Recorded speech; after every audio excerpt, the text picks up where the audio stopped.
Yesterday, Flacco will star in the team's preseason finale against the Rams at home Saturday. Head coach Kevin Stefanski said he would treat the game as a dress rehearsal for the regular season.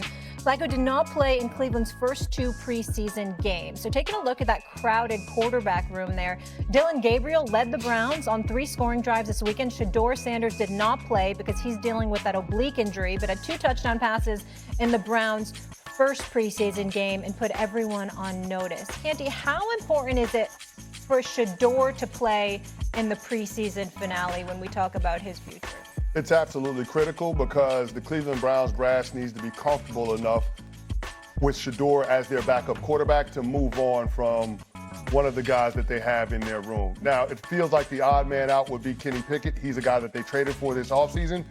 But on no uncertain terms do I think it's good business for the Cleveland Browns to carry 4 quarterbacks into the season. You have Joe Flacco, who is the steady veteran presence, but the objective for the Cleveland Browns this season should be to figure out what they have in these young quarterbacks, that being Shedeur Sanders and Dillon Gabriel, in order to determine how they proceed with the quarterback room moving forward, knowing they have 2 first-round draft picks in 2026, which is a quarterback-rich draft class. So to me, this last preseason game is an opportunity for Shedeur Sanders and Dillon Gabriel to battle it out to be number 2 on the quarterback depth chart going into the season, which means they're the guy that gets the nod when Joe Flacco gets the hook inevitably. Fair, but Woody, he is dealing with that oblique. Your thoughts?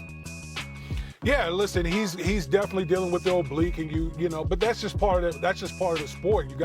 Everyone's playing with injuries. No one's 100% at this time of year. And so for me, I think Candy brought up a great point, is that the Cleveland Browns need to figure out who's the number 2.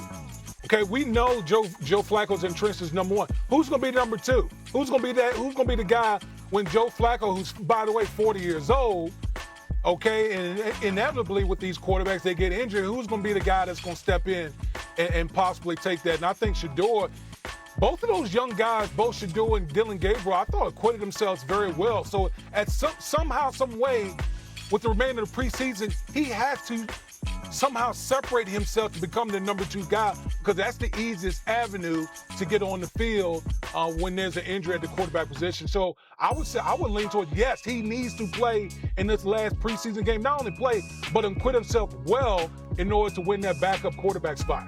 S.A.? I'd agree with that. He definitely needs to put himself well in order to earn that QB2 spot. But I do think that he had a better performance than Dillon Gabriel between their outings. I mean, I thought his performance was more polished. He had 2 touchdown passes. Dillon Gabriel didn't have anything. He didn't have any turnovers. Dillon Gabriel had 2 turnovers. I pay attention to that as well. These are the things that y'all have taught me over the years that matter significantly. And when we look at the quarterback rating of 106 to a 72, I definitely think that's impressive as well. Now, obviously, he has to show it again, because Dillon Gabriel was going up against the Eagles. Shedeur Sanders was going up against the Carolina Panthers. Even though they were both facing backups or whatever, we know there's a difference between those 2 franchises in Philadelphia and Carolina, respectively. So I don't think we can ignore that either. In the end, what it comes down to, however, is simply this.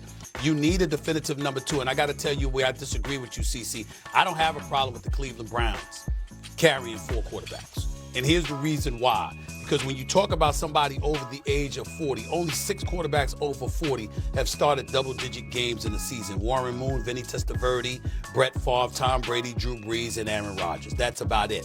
What I'm saying is I don't anticipate that Joe Flacco is going to be there for the long haul. He's a security blanket, okay? And to me, when you consider the plethora of injuries that have been happening to quarterbacks, particularly in the age of concussions and what have you, I definitely think there's nothing wrong with having a 4th quarterback as a security blanket. Now, Joe Flacco will start, but we all know he's on a 1-year, $4.25 million deal. He ain't the future. Hell, one would argue he's not really the present. You're just using him right now until you know definitively that you got somebody you're comfortable enough to put in there. They got to make a decision as to who that QB2 is going to be. I think it's going to be between Shedeur and Dillon Gabriel. But once they're sure of that, I think you go from there. I got no problem. Hold that thought, because I want Candy to have time to respond. Yeah, security to what end, Stephen A. That's the part I don't understand with the 4th quarterback business, right? Like, this Cleveland Browns ain't winning the Super Bowl this year. It's about being able to figure out what these young quarterbacks are or aren't. And Joe Flacco is the pace car, like in NASCAR, right? The pace car sets the tempo, and then it ducks on off, and then all the other cars go.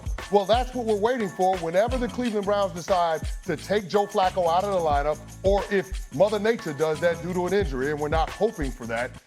One of those young guys should be inserted in the starting lineup. It shouldn't be Kenny Pickett. We know who Kenny Pickett is. Kenny Pickett is a failed first-round draft pick for the Pittsburgh Steelers. He played for the Philadelphia Eagles. He's now with the Cleveland Browns. The quarterback battle in training camp that we're talking about with the Browns, yeah, it was two battles happening simultaneously. Joe Flacco and Kenny Pickett for the starting job, Dylan Gabriel and Shedeur Sanders for who would be number 2. Kenny Pickett lost that battle to Joe Flacco. There's no reason to keep him on the roster. And listen, I don't believe they're going to win the Super Bowl either. Neither does Woody, neither does anybody that covers football that has any damn sense. But the Cleveland Browns don't necessarily believe that. You go out, you sign Myles Garrett to about $40 million a year. Remember, he wanted out because he wanted a chance to compete and literally, legitimately have a chance to compete for in playoff games. That's what he said anyway. Now they went out and they paid him a boatload of money. Maybe that was a negotiating ploy. We understand it. And hell with it. Give him credit. It worked. But in the end, when you look at their personnel on the defensive side of the ball, you look at them, and if somebody can give you some level of production, they could potentially knock off some people. They're not a scrubbed team. The way we talk about Cincinnati Bengals defense, we ain't talking about Cleveland that way. They do have a chance to make some noise if you can get some quarterback play. And I think that's their mentality. And what's wrong with that? I don't see it. That's why I don't have a problem with those 4 quarterbacks being carried. Woody, break the tie for me here. Yeah, listen, I would say, number one, it is very rare for organizations to carry 4 quarterbacks, because when you carry 4 quarterbacks, think about it, a quarterback, you're taking away a guy who's going to be actively playing on the field, whether it's offense, defense, or special teams. So it's just rare. Other thing I would say is you can deal one of these quarterbacks. That's what I would do. Like, yes, you got a plethora of quarterbacks. Deal one of them, get a draft pick, but you gotta somehow, some way start clearing the quarterback room right now, because it's just too many bodies, not enough reps. You need to figure out who's going to be the backup, and that's proper roster construction that way. Let's just leave it there. The Browns have not had a Pro Bowl quarterback since 2007. Do we remember who that was?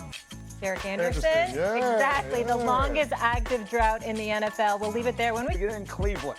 So I'm going to make the following statement. If I said Joe Flacco starting at quarterback for the Browns is the correct move, would you say that's right or wrong? I think that's the wrong move. I think you should have looked at one of these rookies to see if you had your franchise quarterback in the building, whether it's Shedeur Sanders or Dylan Gabriel, who I felt both had good debuts here in the preseason. You know what Joe Flacco is. Don't make the comfortable, familiar decision. Figure out if one of these young men that you drafted in the 3rd or the 5th round could be the guy. Dan, I have been saying all along, I have gotten the sense from you, and you were there, that this was never particularly close to that happening. Because everybody else got hurt. Like, you want them to start the rookie with the hamstring injury or the rookie with the oblique injury, or like they're not, those guys didn't get